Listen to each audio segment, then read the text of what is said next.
has broken the misconceptions that people have about Islam.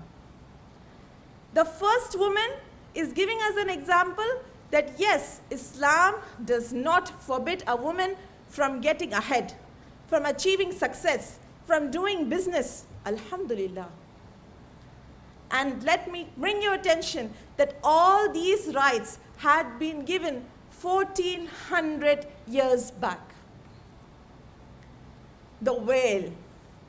Alhamdulillah, we have a live example. Dr. Nawhaira Sheikh Ma'am and her entire team. The veil is never a hindrance in achieving the kind of success that Allah has blessed, ma'am. Alhamdulillah.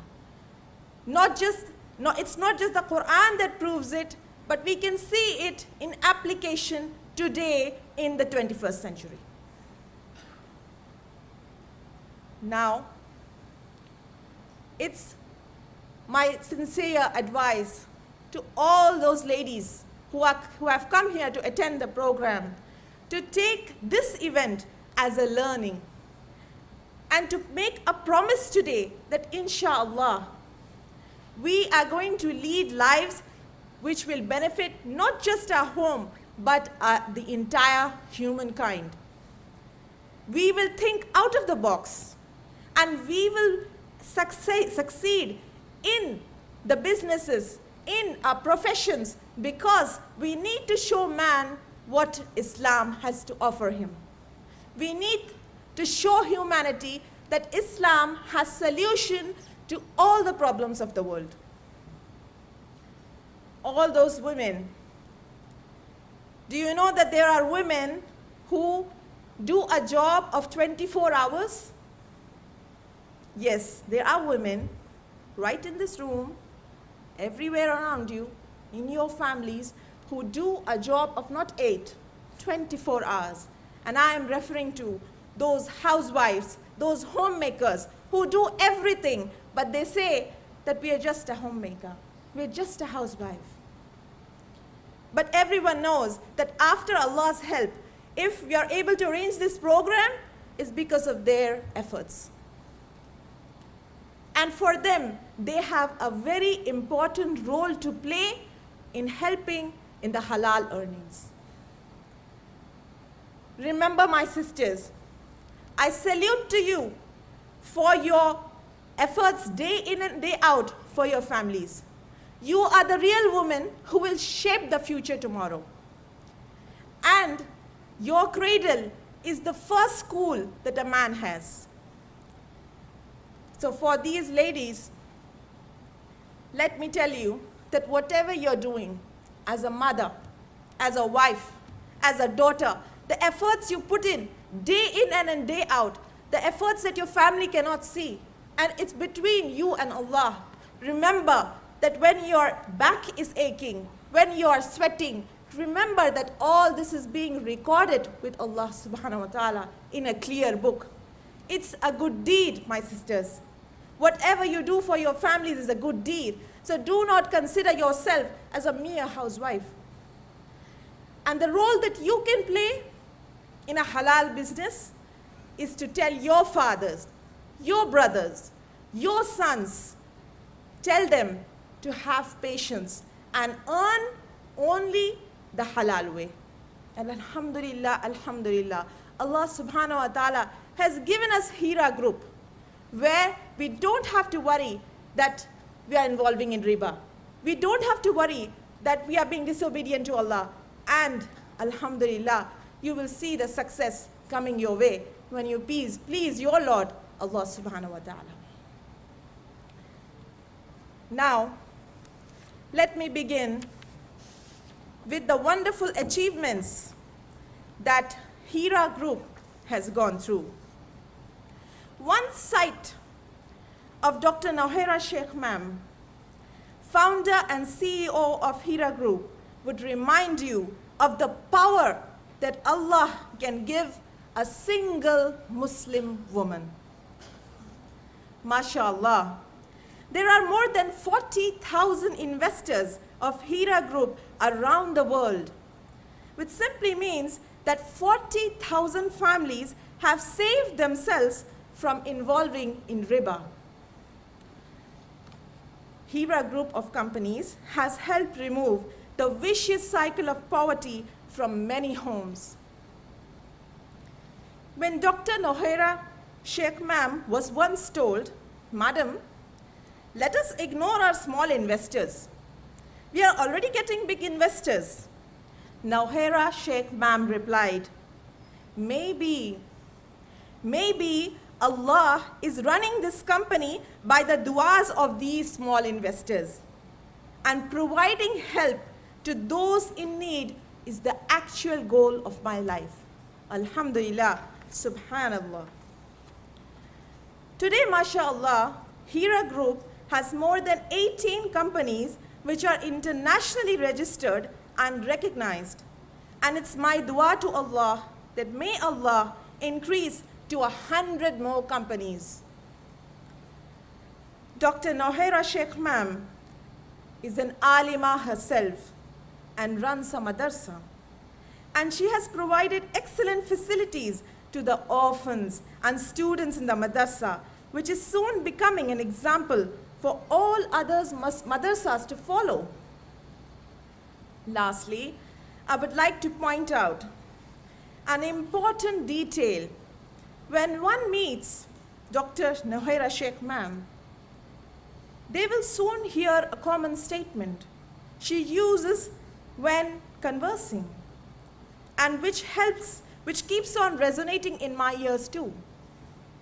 And do you know what that statement is? When asked about her great achievements as a single woman, she replies, "It is Allah who has made all this successful. I have done nothing much." I would like to end my talk by making dua to Allah that may He remove all of us and the rest of human beings from the tangles of riba, from the problems of recession, and provide halal earning to us. And may Allah protect Dr. Nohera Sheikh Ma'am and reward her in this world and the hereafter.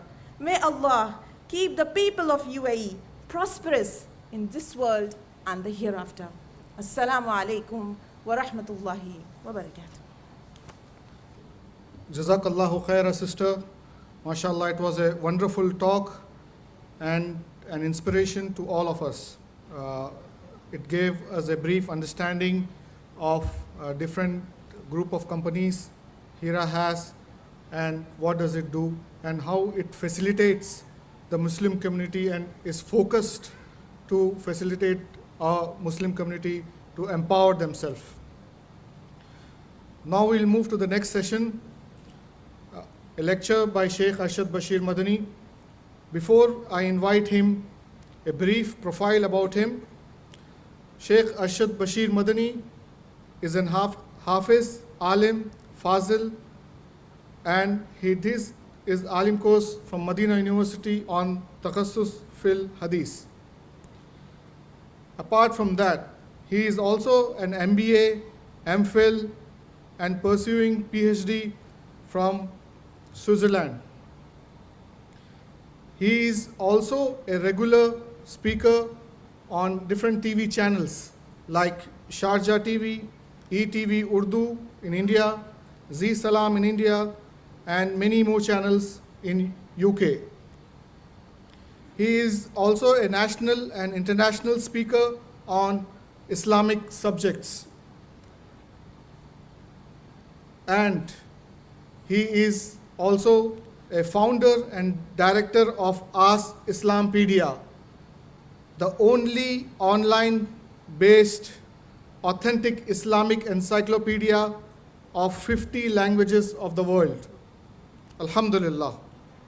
نتوجه بخالص الشكر والتقدير إلى سمو الشيخ سلطان ابن محمد القاسمي حفظه الله حاكم إمارات الشارقة وعضو بالمجلس الأعلى لدولة الإمارات العربية المتحدة وإخوانه حكام هذا البلد الطيب وجميع المسؤولين بدولة الإمارات على ما يبذلونه من جهود طيبة مباركة في سبيل نشر الخير، سائلين الله تعالى أن يجعل ذلك في ميزان حسناتهم، وأن يجزل لهم المثوب والعطاء، وأن يحميهم وبلدهم وجميع بلاد المسلمين من كل سوء ومكروه، إنه تعالى سمیع مجیب۔ محترم سامعین کرام، میں سب سے پہلے اللہ سبحانہ و تعالیٰ کا شکر بجا لاتا ہوں۔ بے پایا درود و سلامتی ہو محمد مصطفیٰ صلی اللہ علیہ وسلم پر۔ میں دعا کرتے ہوئے اپنے اس بیان کا میں آغاز کرنا چاہتا ہوں۔ میں دعا کرتا ہوں کہ اللہ سبحانہ و تعالیٰ ساری دنیا میں مسلمانوں کے خون کی حفاظت فرمائے۔ اللہ سبحانہ و تعالیٰ ساری دنیا میں مسلمانوں کے مال، ان کی جان، ان کے ایمان کی اللہ سبحانہ و تعالیٰ حفاظت فرمائے۔ اور میں دعا کرتا ہوں کہ اللہ سبحانہ و تعالیٰ وہ سارے جتنے بھی انوسنٹ ہیں، معصوم ہیں، اللہ سبحانہ و تعالیٰ ان کے بھی خون کی حفاظت فرمائے، اور جتنی ساری انسانیت ہے اللہ سبحانہ و تعالیٰ ان کو اسلام کی دولت سے بہرور فرما دے۔ یہ دعا میں اس لیے خاص طور سے کر رہا ہوں کیونکہ فی الوقت مسلمانوں کے ایمان پر اٹیک ہو رہا ہے۔ انٹرنیٹ پر بہت سارے مسلمانوں کے ایمان اور ان کے عقیدے میں شک میں ڈالنے کے لیے کافی محنتیں چل رہی ہیں۔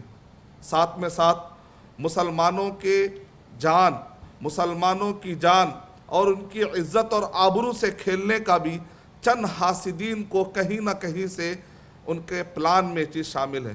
قریب کا واقعہ یہ ہے کہ ڈاکٹر عالمہ نہیرہ شیخ حفظہ اللہ ایک مدرسہ انہوں نے قائم کیا ہے، مسلمان بچوں کو پڑھاتی ہیں، گاؤں کے بچوں کو اور اطراف کے وہ بچیاں، خاص طور سے آندھرا کے وہ مقامات جہاں پر اللہ اور اس کے رسول صلی اللہ علیہ وسلم کے جاننے والے بہت کم ہوتے جا رہے ہیں، ایسے وقت پر وہاں کی تاریکیوں میں ایک روشنی پیدا کرنے کی کوشش کرتے ہوئے جب شیخہ نے وہاں پر ایک مدرسہ ڈالا تو چند حاسدین کو پسند نہیں آیا۔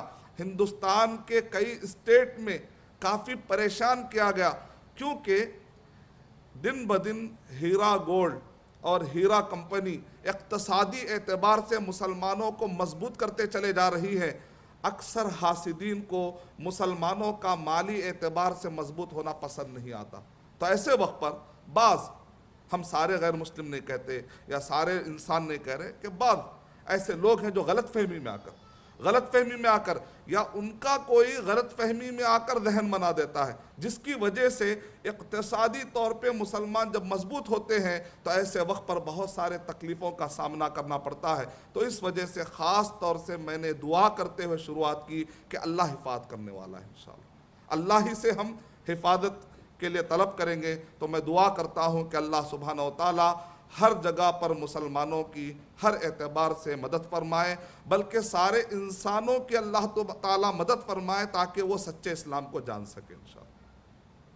اور جس وقت پر میں ETV اردو پر بیان کرتا تھا، سوالات اور جوابات، لوگ مجھ سے سوالات پوچھتے تھے 55 کنٹریز سے، تو اکثر مجھ سے اس میں غیر مسلم حضرات یہ سوال کرتے تھے کہ آپ کے پاس عورتوں پر بہت زیادہ ظلم کرنے کا رواج پایا جاتا ہے، آپ کے پاس عورتوں کو آگے بڑھنے نہیں دیا جاتا، خواتین کے حقوق اسلام میں مارے جاتے ہیں، اور خواتین کو پردے میں رکھ کر خواتین فی الوقت ڈسکرمنیشن کا شکار ہیں، اور خواتین کو آپ لوگ پورا حق نہیں دیتے، اور ڈیگریڈیشن کا معاملہ پایا جاتا ہے، اور پردے کی وجہ سے عورت پیچھے ہوتے چلے جا رہی ہے۔ تو اس وقت پر میں جواب دیا کرتا تھا کہ بات ایسی نہیں ہے۔ حضرت خدیجہ رضی اللہ تعالی عنہ ایک ایسا بزنس اس وقت پر چلایا کرتی تھی کہ جو بزنس صرف مکے کے حد تک نہیں بلکہ اس زمانے کے اعتبار سے گلوبل لیول پر، انٹرنیشنل لیول پر اس زمانے کے سٹینڈرڈ کو پورا کرتا تھا.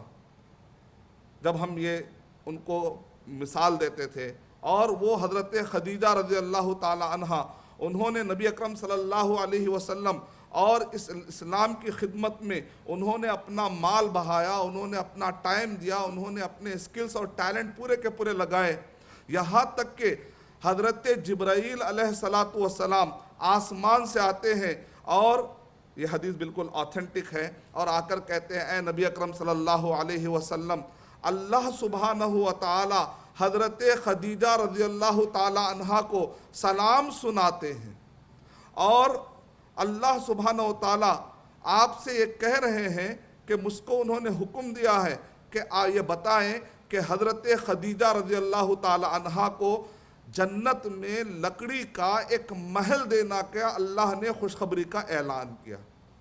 ایسا لگتا ہے کہ عرب کے لوگوں کو لکڑی کے محل بڑے پسند ہوتے تھے، اور خدیجہ رضی اللہ تعالی عنہا کو شاید لکڑی کا بڑا محل پسند تھا، کیونکہ قرآن مجید میں اللہ سبحانہ و تعالی ارشاد فرما رہے ہیں وَلَكُمْ فِيهَا مَا تَشْتَهِي أَنفُسُكُمْ، کہ جنت میں تم کو وہ ملے گا جو تم چاہو گے. کہا کہ ان کو لکڑی کا بنا ہوا ایک محل ان کو دیا جائے گا. تصور کریے کہ اس خاتون نے اپنے مال کے ذریعے سے اللہ سبحانہ و تعالیٰ کی رضا کو پا لیا. ان کا مال جنت پانے کے لیے رکاوٹ نہیں بن سکا.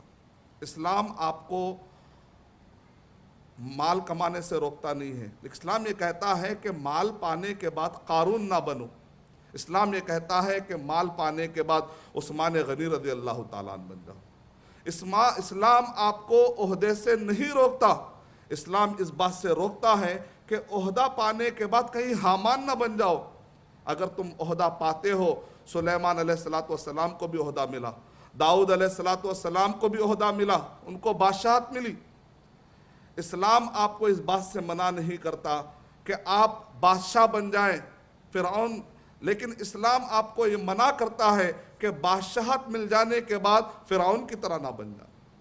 بادشاہت ملنے کے بعد سلیمان علیہ السلام، داؤد علیہ السلام، ابو بکر رضی اللہ تعالیٰ عنہ خلیفہ تھے، اور عمر بن الخطاب رضی اللہ تعالیٰ عنہ خلیفہ تھے، عمر بن عبدالعزیز رحمۃ اللہ علیہ خلیفہ تھے.